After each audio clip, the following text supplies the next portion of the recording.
Class MBBS మొదలు కూడా ముందు చూపు కథకు.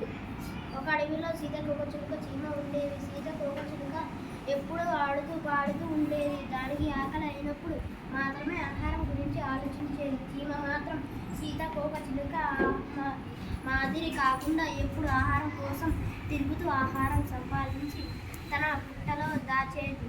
చీమ కంటే నేను అందంగా సంతోషంగా ఉన్నాను. చీమ ఎప్పుడు ఆహారం కోసం తిరుగుతూ ఉంటుంది అని సీతాకోకచిలుక అనుకుంది. ఇలా ఉండగా వర్షాకాలం వచ్చింది. సీతాకోకచిలుకకు ఆహారం దొరకక అది చిక్కిపోయింది. అప్పుడు సీతాకోకచిలుక చీమ దగ్గరకు వచ్చింది. చీమ తను దాచుకున్న ఆహారం తింటూ హాయిగా ఉంది.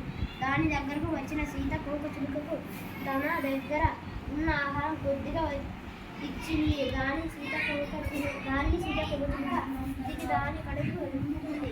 అప్పుడు చీమ ముందు చూపుతో దాచుకున్న ఆహారం ఎంతగా ఉపయోగపడిందో సీతాకోకచిలుకకు అర్థం అయ్యింది.